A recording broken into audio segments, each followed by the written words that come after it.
Welcome back, ladies and gentlemen, with our main topic today. We're discussing today the renovation and restorations work that is taking place in downtown Cairo, the old Cairo, a very important district in Egypt, the downtown that encompasses a large number of very important sites like the Tahrir Square and also the Egyptian Museum, and also it encompasses a large number of unique buildings that is built under the directives of the Khedive Ismail long ago, and it resembles the style of in Paris and in France. To shed more light on this, we have the pleasure to have with us this morning the breakfast show Mrs. May El Tabbakh, architect. Good morning, Mrs. Tabbakh. Good morning. Good morning. Well, Mrs. Tabbakh, of course, under the directives of President Abdel Fattah al-Sisi, he gave very good care or attention and directed for the restoration of downtown Cairo. Could you give us your point of view concerning this? Well, the topic in general, this rehabilitation of the center towns, yes, particularly in historic cities such as Cairo or Alexandria, my hometown, is a very important move to work on and to focus on if we want to tackle development, particularly economic development, heritage development, which feeds into the economic yes, development, of course. It refreshes the tourism. I know at the moment with all this COVID story, tourism is a little bit facing some difficulties, but nevertheless, if we did not start focusing on this topic right now, we'll yes, be missing out the opportunity later on when things get settled. Yes. So the President beared in mind the importance of these renovations in downtown Cairo, as it plays a great role in developing the economy and in boosting the wheel of development in Egypt. Definitely, and yes, that is a very smart thing to do, because we in Egypt here are very lucky. You can see around countries that do not have this huge asset called heritage, yes, and how they are moving fast towards boosting their economy. yes, While we here in Egypt, we are very rich in this asset called heritage, yes, and for such a long time we've been looking at this asset as it's there. yes, It's taken for granted. We haven't considered it in terms of economy, in terms of boosting businesses, micro scale, medium scale, etc. Yes. And it's been quite some time now. The asset called heritage has been the focus, of course, particularly in Cairo, but we are hoping to have this in other cities such as Alexandria, Port Said, Ismailia, Suez, many. We have such a huge diversity, yes, and number one, it fosters an identity of the people. It makes them love their country more. It makes them understand their country, particularly their cities, the places where they grew yes, up. And it sends such a nice welcoming message to the world that we're very rich, indeed, culturally rich, artistically rich. The art scene is amazing. Many attempts have been taken recently with the encouragement, of course, and the support of our president. And it's fantastic. Yes. Mrs. Tabbakh, do you think that there should be, in general, in any country that have heritage like Egypt, there should be always a plan for the restoration of the old buildings? It's a must. Yes. It's a must, because like anything old, you cannot stop aging. It would be anti-nature, anti the process, the natural process. However, you can help maintain and you can help cope with modernity. For instance, if you take London as an example, such an old city, of course. Yes. But if you are visiting London, you wouldn't get this medieval feel. You will still be enjoying the internet everywhere, the Wi-Fi. You would still be having public transportation taking you everywhere. The buildings, although old, but they look new and modern and updated and upgraded. Yes. So we are hoping now to change this look to change the approach we've been following so far in Egypt, as things are monumental, they must be old, they must look old, they must look very dusty. No. Downtowns are supposed to be upgraded too, so that people can use them. The trigger here is the word use. If we use, things live. If we don't use, things become monumental, and then they're prone to damage. Yes. So downtown Egypt was built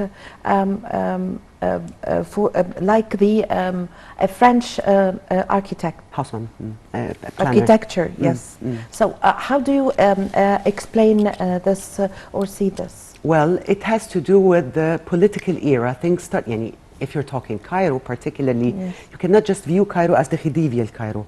Cairo is a lot more. You are lucky here. We're not that lucky in Alexandria, for example, whereas the whole city is new.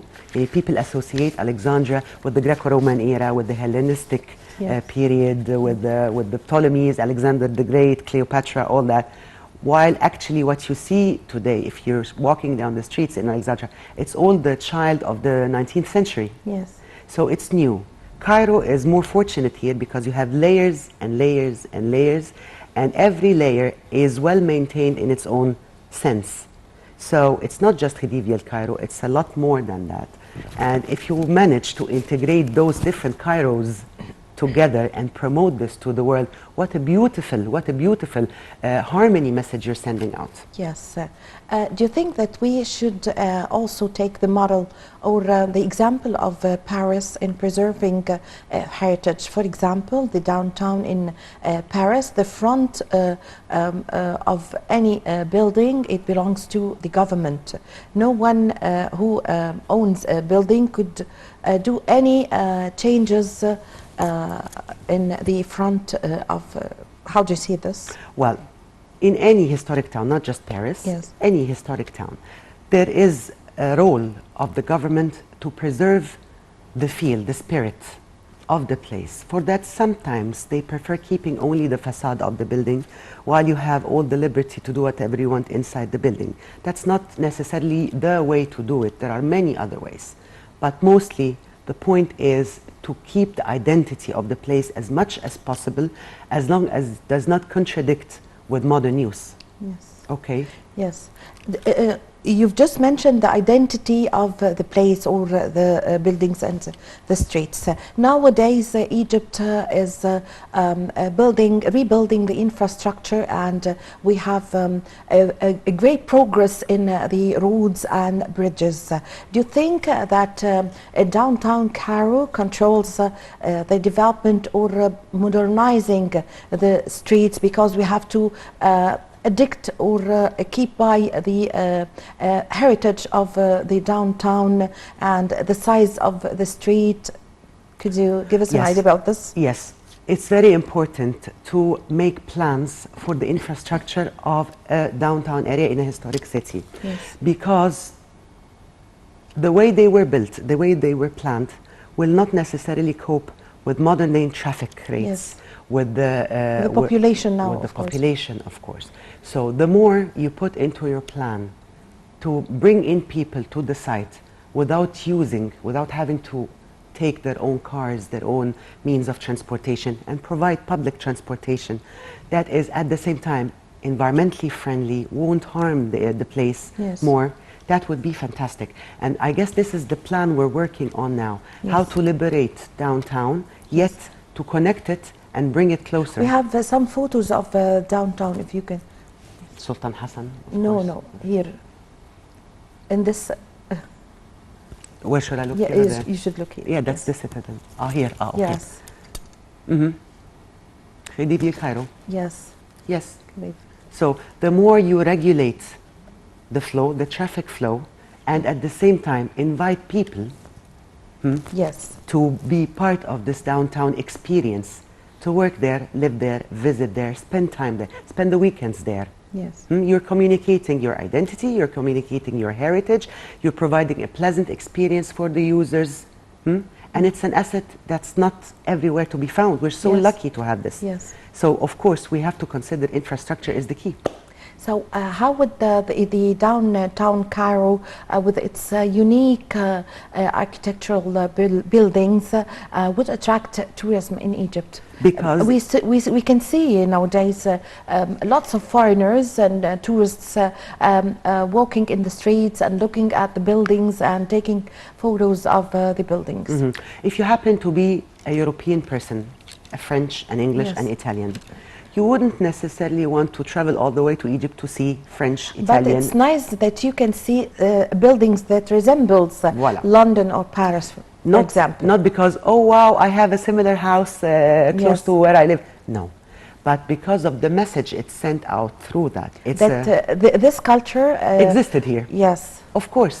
And that's the thing to focus on, Yeah. not the beauty French architecture or the beautiful Italian and Greek architecture we have there.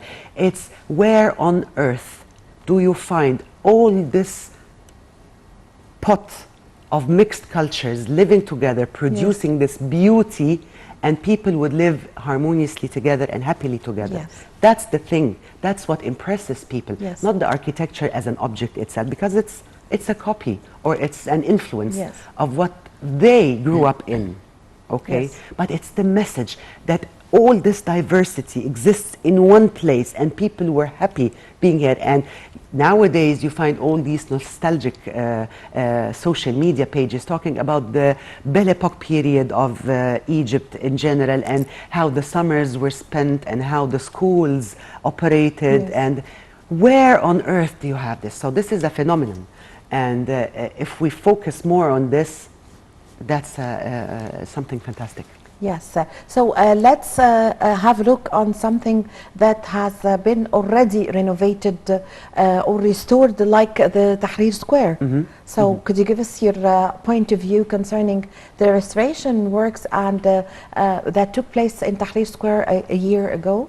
Well, you have mentioned perhaps the most symbolic and significant Yes. location or spot in Cairo. Yes.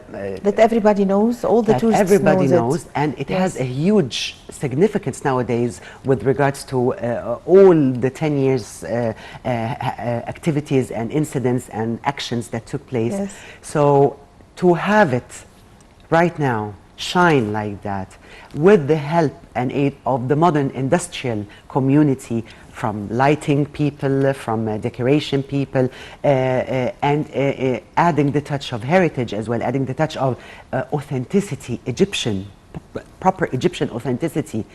That conveys also the message that Egypt is there, very rich, very diverse, very looking up to a modern future where everyone is welcome and prosperity.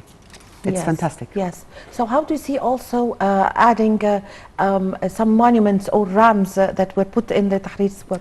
I know that many heritage people were opposing to this idea, but then But it added a lot, of course. just a second. Yes. I took a look around and I realized what big metropolis doesn't have one of our obelisks in its center. Yes. I don't think that New York had it originally, or London, Yes. or Paris, or they all took Took it from here. Egypt. Yes. And at the same time, I realized that the Egyptian capital didn't have this asset. Of course, there is the Giza plateau. It doesn't have to be. Yani, we are not poor in this. So how do you see the mixing of this between the restorations taking place in the Tahrir Square and also putting some monuments or the rams, the 4 rams that we saw? It could and be, the, and the obelisk, of course. It could be viewed as what is going on. You can't do this. But at the same time, I think It added a lot. I think the idea behind it is to make a statement. Yes. To make a statement. Everybody took, but we have them. Yes. It's ours. Yes. And that's a very important message. So although we don't need to move things around because they are beautiful the way they are, the way they are located originally. But then again, the statement is, this is Egypt. Yes. And it's the property of Egypt. And it also suits the situation nowadays as we are waiting for the inauguration of the Grand Egyptian Museum, of course. Absolutely, such a big event. Yes. Everyone is waiting for this Yes, event. and we are transferring some monuments as for the solar boat of King Khufu that was transferred to the Grand Egyptian Museum, and also the 22 kings and queens who were transferred from the museum in Tahrir to the Civilization Museum. Yes, and see, that's what I mean. When all the world, especially everyone now is in lockdown, so desperate, so depressed, and we're moving fast, mashallah, yani touch wood. Touch wood. Yes. So how can we get people to know more? Of course, Egyptians are aware of what they have, and they take good care of their buildings and their things. But how can we make the citizen more aware of the richness of his heritage? There are many ways, many channels to do that, but I guess looking at it from up a little bit, yes. What's happening now with all this amount of new cities is the thing to do, because this is meant to take out yes. the condensed population yes. in the old cities and give them a better future, give them what they are seeking in other cities elsewhere. Yes. And have a decent life, Haya Karima, this term yes. Haya Karima. So that's the promotion, move out and let's make a Haya Karima. When you move out and the pressure is less on the historic cities, yes. you can then have a better eye, you can now then have a better facility to work on them, to explain how they work more, to explain their, yes. their existence, to tell their story better. With pressure and all this population growth and all the environmental issues we have, it's so difficult. Like, if you're so suffering economically as a normal citizen or as a less advantaged citizen, you wouldn't care really to absorb some culture, especially if it's imposed from the well-offs a little bit or the slightly more advantaged. You want to live first. So let's live, and then let's enjoy and cherish what we have. Yes. But all the people who were brought up in downtown Cairo knows very well the value of their buildings, of course. Tabbakh, of course, yes. because this is where they grew up. Yes. It's not because they not like the visitors. Not like the visitors. You would even if you were brought up in a more humble yes. place, you would be. This is where I grew up. Yes. There is a belonging yes. between you and the yes. place where you grew up. Yes. But still, a lot needs to be more. But you can see now the National Organization for Urban Harmony, together with the Governorate of Cairo, for instance, yes. and also in Alexandria, they are working on a beautiful project such as Aish Huna. They do plaques. Yes. And they post them on the buildings. Famous people who lived here. Famous they put the word lived here. That's, yes. that's communication. Yes. And you can see all these initiatives that's starting to pop up, actually, yes. and they're so beautiful, and these require the collaboration between yes. the public and the private sector. Yes, we have also seen recently the outcome of the starting with the renovations and restorations in old downtown Cairo, because very near to the Abdin Palace, yeah. We can see the banners of the shops are completely now different. It's yes. it has all the same color, the brown, the light brown and the dark brown colors, and it's written in a very in an old way. So how do you see the you know, the urban harmony or the matching of this? That's a trap.